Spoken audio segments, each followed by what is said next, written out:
With this presentation, we'll talk about some of the more advanced SQL SELECT features available to you. So let's take a look. Column aliasing is a common operation that people perform when generating queries. Sometimes it's just useful to rename column names for display purposes. For example, column names may be somewhat cryptic, and we may want to see something a little more meaningful in the result. We can do this in queries using the as keyword. What we can do is in our select statement, we could say something like select, followed by a column, followed by the word as, and followed by an alternative name that would appear as the column heading in the result. The specified name to display is called a column alias. There's an example of that here on the screen. Take a moment to examine it.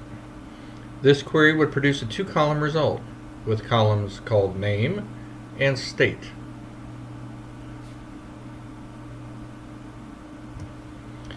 There are many functions available to you in SQL. If you've ever done any programming, you're familiar with the concept of functions.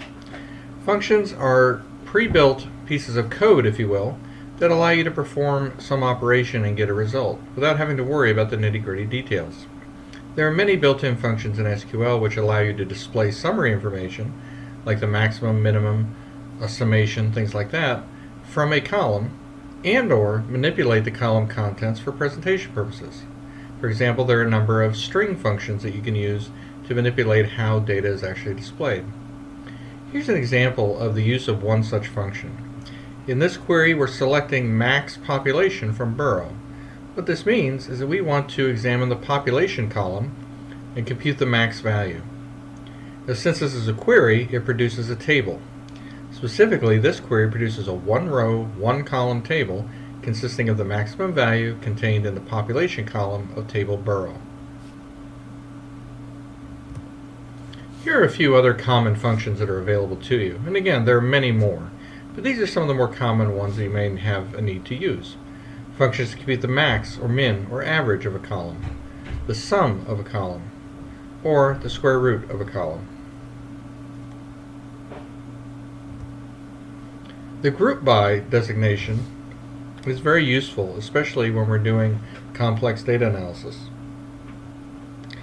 Aggregate functions like max or min can work on a particular column, but they do not allow information to be grouped according to values contained within another column.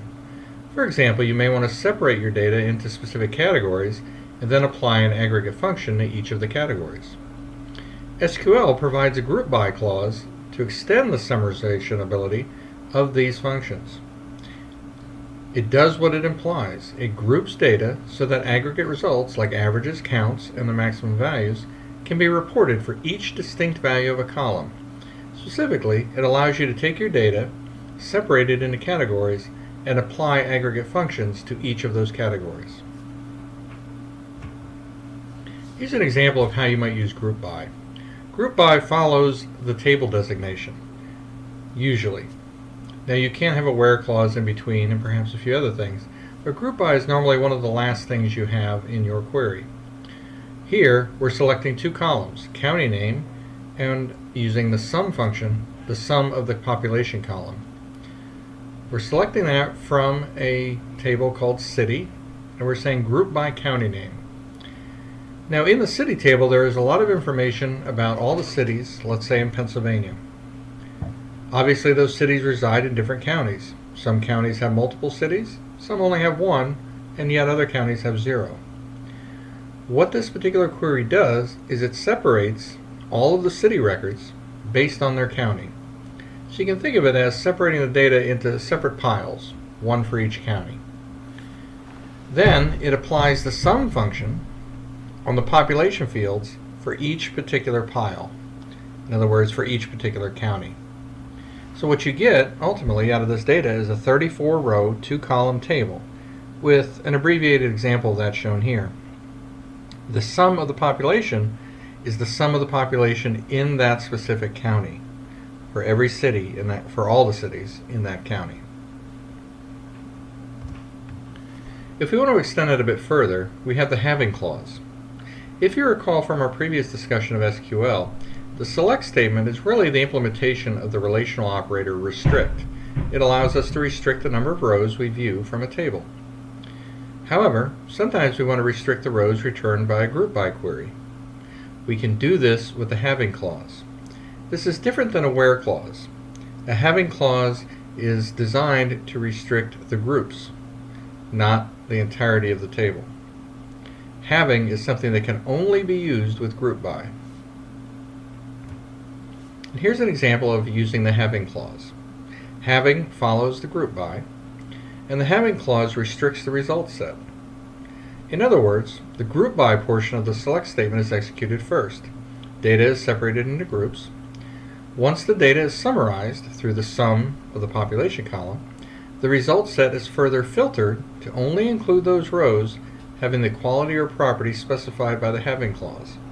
In other words, it will filter out the groups which have a counting ID of less than or equal to 10.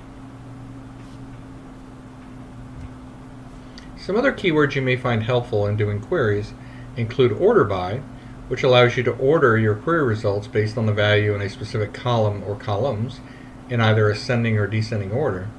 And we specify that by saying order by followed by a column name or column name separated by a comma, and the word ASC, or for descending order, DESC. Some implementations will let you spell out the entire word. Another word is distinct. This can be placed before a column name in the column list to ensure that only unique values for the column, in other words no duplicates, will appear in your result table. And an example is shown here.